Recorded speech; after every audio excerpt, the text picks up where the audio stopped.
Donald Trump 20 जनवरी को राष्ट्रपति पद की शपथ लेंगे, लेकिन उससे पहले ही ईरान के खिलाफ इजराइल एक बड़ा एक्शन ले सकता है। अब खबर यह है कि ईरान ने टारगेट नेतन्याहू तय करेंगे। यानी ईरान का टारगेट क्या होगा, ईरान में कौन सी जगह टारगेट होगी, यह कौन तय करेगा? नेतन्याहू तय करेंगे और बटन ट्रंप दबाएंगे। रिपोर्ट देखिए।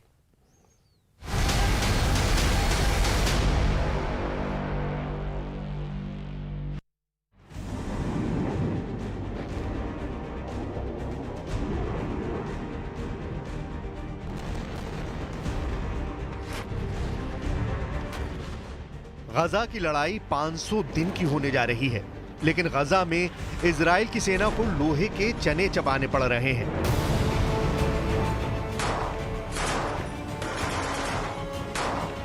कब कौन से कोने से ग्रेनेड आकर फटेगा या स्नाइपर की गोली कनपटी चीरते हुए सिर के चिथड़ उड़ा देगी। नेतन्याहू की फौज बहुत ज्यादा घबराई हुई है। हमास के नए ऑपरेशन में इजराइल ने खो दिए हैं अपने बहुत ही खास कमांडो। 28 साल के मेजर डुएर्जियान रिवा और उनके डिप्टी कमांडर 24 साल के कैप्टन इतान इजराइल शिकनाजी, इन दोनों अफसरों के साथ इजराइल के 4 और कमांडो हमास के हमले में घायल हुए हैं। उत्तरी गजा के बेत हनून में हमास ने बहुत बड़ा हमला किया और ऐसे ही हमलों की वजह से इजराइल की सेना अब तक 397 सैनिकों के जनाजे उठा चुकी है। यानी 460 दिन के युद्ध में हमास ने इजराइल के 397 सैनिकों को मार डाला है। हमास की लीडरशिप खत्म करने के बावजूद इजराइल की सेना अब तक पूरे गजा पर एक छत्र राज कायम नहीं कर पाई है। नेतन्याहू सीरिया में घूम रहे हैं। दक्षिण लेबनान में इजरायली फोर्स का कब्जा बढ़ाने की बात चल रही है, लेकिन गजा में इजराइल की हालत नाजुक है।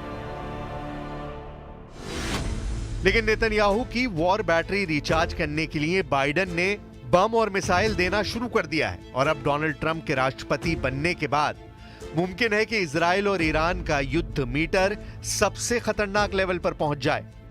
डोनाल्ड ट्रंप 20 जनवरी को अमेरिका के राष्ट्रपति पद की शपथ लेंगे, लेकिन इजराइल के युद्ध को ताकत देने वाली एक रिपोर्ट वायरल हो गई है। खबर ईरान के परमाणु ठिकानों पर हमले को लेकर है। अमेरिका की न्यूज वेबसाइट एक्सियोस पर इस खबर को पढ़कर नेतन्याहू की खुशी का ठिकाना नहीं है। खबर में लिखा है कि नवंबर में इजराइल के strategic affairs minister Ron Dermer की ट्रंप से मुलाकात हुई और मुलाकात से खबर ये निकली है कि ईरान के परमाणु ठिकानों पर हमला ट्रंप के विकल्पों में से एक है। यह खबर टाइम्स ऑफ इजराइल ने भी छापी है कि या तो ट्रंप ईरान पर इजराइल के हमले का समर्थन करेंगे या फिर अमेरिका खुद ईरान के परमाणु ठिकानों को तबाह करेगा। इजराइल की एयरफोर्स लगातार एक्टिव है। इजराइल के F-15 और F-16 लगातार गजा, लेबनान और सीरिया के आसपास गश्त लगा रहे हैं। इजराइल की एयरफोर्स की रेंज में ईरान भी है और 26 अक्टूबर को इजराइल ईरान पर एयर स्ट्राइक भी कर चुका है। वहीं ईरान के आसपास अमेरिका के एयरक्राफ्ट कैरियर भी ऑपरेशन के लिए तैयार हैं। अमेरिका के फाइटर जेट समंदर पार करके बड़े मिशन के लिए जाने जाते हैं, लेकिन ईरान के विदेश मंत्री अब्बास अराक्ची ने पहले ही बता दिया है कि ईरान पर हमला करके इजराइल और अमेरिका अपनी तबाही पर मोहर लगा देंगे। अराक्ची ने कहा है कि ईरान भविष्य में इजराइल के किसी भी हमले के लिए तैयार है। अराक्ची ने कहा कि उम्मीद है कि इजराइल गलत कदम नहीं उठाएगा।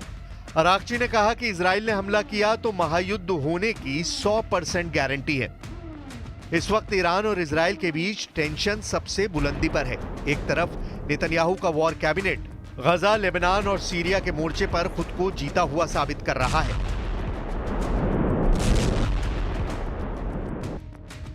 तो दूसरी तरफ ईरान के सर्वोच्च नेता अली खामनेई पहले भी बोल चुके हैं कि इजराइल पर हमला जरूरी है।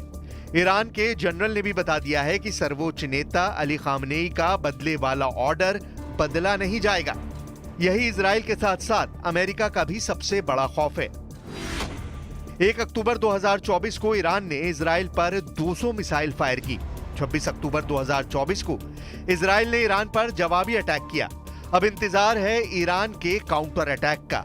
सवाल है कि क्या जनवरी में ही ईरान इजराइल पर बड़ा हमला कर सकता है? ईरान आगे क्या करने जा रहा है? क्या डोनाल्ड ट्रंप के चुनाव जीतने के बाद अमेरिका ईरान को लेकर और ज्यादा आक्रामक हो जाएगा। ईरान बार बार कह रहा है कि उसका तीसरा हमला यानी ऑपरेशन ट्रू प्रॉमिस 3 बहुत घातक होने जा रहा है और इजराइल पछताएगा कि उसने ईरान पर 26 अक्टूबर वाला हमला क्यों किया। इसलिए हर रोज की तरह अगले 24 घंटे भी बहुत अहम है, क्योंकि अब इजराइल के कई बड़े टारगेट्स का डेटा ईरान के मिसाइल कंट्रोल रूम में फीड कर दिया गया है। इजराइल की कैपिटल तेल अवीव, इजराइल का दूसरा सबसे बड़ा शहर और पोर्ट सिटी हाइफा, इजराइल का तीसरा सबसे बड़ा शहर अश्केलॉन, इजराइल का सबसे बड़ा बंदरगाह अशदोद, इजराइल का सबसे खतरनाक मिलिट्री बेस नेवातिम, नेगेव के रेगिस्तान में इजराइल का सबसे बड़ा शहर बीरशेबा। इन्हें मिलाकर इस वक्त इजराइल के 25 शहरों में ऐसा अलर्ट है। एक ऐसी घड़ी टिक टिक कर रही है जो किसी भी वक्त बिना वार्निंग के रुक सकती है। 1000 मिसाइलों वाला ये वो टाइम बम है जिसके टारगेट पर पूरा इजराइल है। नेतन्याहू जानते हैं कि ईरान ने 1 अक्टूबर 2024 को जैसा हमला किया था वैसा ही हमला या उससे 2 गुना या फिर 3 गुना मिसाइलों से हमला दोबारा किसी भी वक्त हो सकता है। 1 अक्टूबर को ईरान ने 200 बैलिस्टिक मिसाइल फायर की थी। इस बार ईरान 1000 मिसाइल फायर करेगा तो क्या होगा?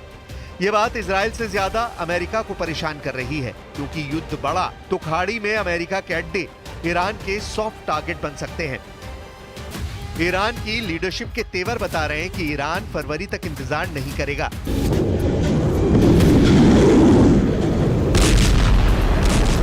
लेकिन दूसरी तरफ यह भी साफ है कि इजराइल बहुत ज्यादा अलर्ट है और वो ईरान को अब मौका भी नहीं देगा। ट्रंप के चुनाव जीतने के बाद नेतन्याहू की खुशी का ठिकाना नहीं है। ईरान को रोकने के लिए नेतन्याहू किसी भी हद तक जा सकते हैं। מי שפוגע בנו, אנחנו פוגעים בו. זהו העיקרון שהנחה אותנו עד היום, וזה העיקרון שינחה אותנו גם בהמשך הדרך. התקיפה באיראן הייתה מדויקת ועוצמתית, והשיגה את כל מטרותיה.